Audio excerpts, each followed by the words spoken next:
Assalamualaikum warahmatullahi wabarakatuh. Selamat pagi, salam sejahtera untuk kita semua. Di sini saya Dinda Nur Pangestu Putri Santoso. Saya salah satu perwakilan dari grup 3, yang mana grup 3 beranggotakan Ica Desnopi dan Heri Julianto. Sebelumnya, saya berterima kasih dahulu kepada dosen pengampu mata kuliah perilaku konsumen dan juga teman-teman yang telah memberikan kami kesempatan untuk mempresentasikan materi diskusi kami yang berjudul segmentasi pasar dan posisian produk. Baiklah, kita masuk ke segmentasi pasar. Seperti yang kita ketahui, pasar terdiri dari banyak pembeli. Dan pembeli berbeda dalam banyak hal, baik dalam motif, perilaku, maupun kebiasaan pembelian. Perbedaan tersebut menunjukkan bahwa pasar suatu produk tidak homogen, tetapi heterogen. Hal inilah yang mendorong perusahaan melakukan segmentasi pasar. Apa itu segmentasi? Segmentasi merupakan pengelompokan pembeli dalam suatu pasar yang memiliki kebutuhan dan tingkah laku yang sama.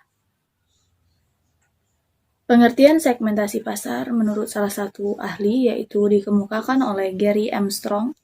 Segmentasi pasar merupakan kegiatan membagi pasar yang luas menjadi terpeta-peta sesuai kebutuhan dan karakteristik konsumen. Tujuannya ialah supaya perusahaan bisa melahirkan produk yang memang dibutuhkan oleh mereka. Ya, latar belakang pentingnya segmentasi pasar bagi perusahaan disebabkan antara lain karena segmentasi memungkinkan perusahaan lebih terfokus dalam mengalokasikan sumber daya. Kedua, segmentasi merupakan basis untuk menentukan komponen-komponen strategi, taktik, dan value secara keseluruhan, dan segmentasi yang disertai dengan pemilihan target market akan memberikan suatu acuan dan basis bagi penentuan positioning. Ketiga, segmentasi merupakan faktor kunci untuk mengalahkan pesaing. Dan selanjutnya kita masuk ke pemposisian produk. Setelah menetapkan sasaran pasar, langkah berikutnya adalah menetapkan posisi produk di pasar. Menempatkan posisi produk adalah merancang atribut-atribut fungsional dan non-fungsional produk, atau fisik maupun persepsi yang ditawarkan perusahaan sesuai dengan pandangan relatif konsumen dan berbeda terhadap produk pesaing. Posisi produk adalah kedudukan merek atau produk pada peta persepsi dan preferensi konsumen terhadap kedudukan merek-merek atau produk-produk pesaingnya.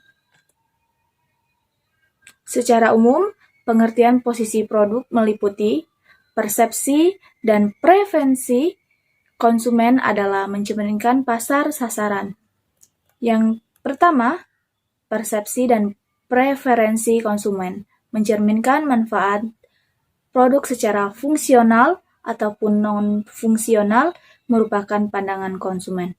Dan yang kedua, kedudukan produk merupakan pemikiran konsumen adalah relatif yang dapat digambarkan pada suatu peta persepsi atau perceptual map atas produk-produk yang termasuk dalam kelas produknya.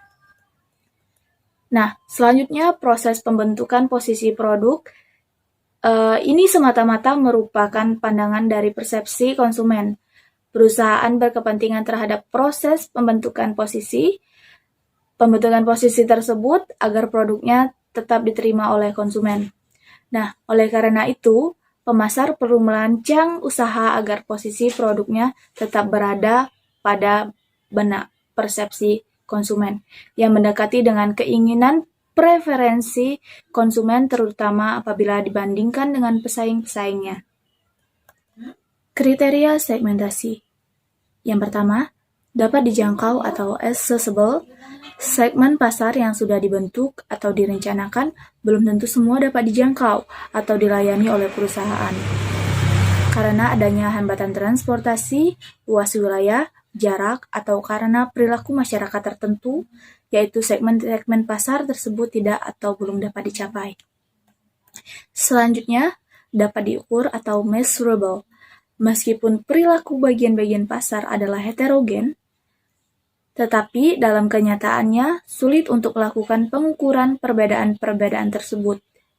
Nah, kriteria dasar pembagian pasar perlu dinyatakan secara jelas dan nyata sehingga perbedaannya menjadi lebih jelas. Nah, selanjutnya yaitu memberikan keuntungan atau profitable. Segmentasi pasar ini bukanlah pekerjaan yang mudah apabila segmen-segmen pasar yang telah terbentuk masing-masing atau sebagian besar tidak memberikan keuntungan dari perbedaan tersebut, maka usaha ini tidak bermanfaat. Artinya adalah segmen-segmen yang memberikan peluang untuk keuntungan rancangan tersebut bermanfaat. Yang pertama dapat diukur atau measurable, sejauh mana ukuran dan daya beli segmentasi dapat diukur. Variabel segmentasi tertentu sulit diukur, seperti ukuran-ukuran segmen-segmen peminum minuman keras, terutama yang alasannya karena berontak kepada orang tua. Nah, yang selanjutnya dapat diakses atau accessible, sejauh mana segmentasi itu dapat diakses dan dilayani secara efektif. Dan yang ketiga, cukup besar atau substansial, sejauh mana segmen itu cukup besar atau cukup menguntungkan untuk dilayani sebagai pasar. Dan yang selanjutnya dapat dibedakan atau differentiable, yaitu sejauh mana segmen-segmen secara konseptual dapat dipisah-pisahkan dan memberikan tanggapan yang berbeda terhadap unsur dan program bauran pemasaran yang berbeda.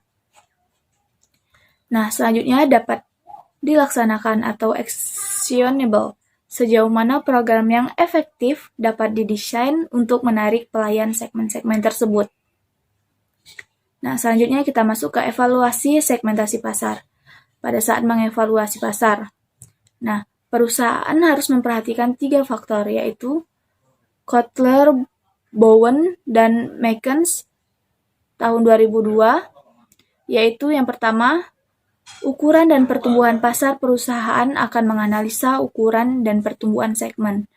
Kemudian, memilih segmen yang memberikan peluang terbaik. Nah, selanjutnya yaitu daya tarik struktur segmen. Perusahaan harus meneliti sejumlah faktor struktural utama yang mempengaruhi daya tarik segmen dalam jangka panjang. Sebagai contohnya yaitu daya tarik segmen berkurang bila segmen itu telah memiliki banyak pesaing yang kuat dan agresif. Keberadaan banyak produk pengganti yang nyata atau yang potensial bisa membatasi harga dan keuntungan yang dapat diambil dari suatu segmen. Nah, yang ketiga, tujuan dan sumber daya perusahaan. Sekalipun sebuah segmen memiliki ukuran dan pertumbuhan yang tepat, serta secara struktural menarik, perusahaan-perusahaan harus mempertimbangkan tujuan dan sumber dayanya dalam hubungannya dengan suatu segmen. Nah, perusahaan supaya segmentasi efektif yaitu terukur, dapat dijangkau, substansial, dapat dibedakan, dapat dilakukan tindakan tertentu. Nah, yang terakhir ada penetapan target pasar, yaitu pasar sasaran. Pasar sasaran, seperangkat pembeli yang memiliki kebutuhan dan karakteristik yang sama yang diputuskan oleh perusahaan untuk dilayani.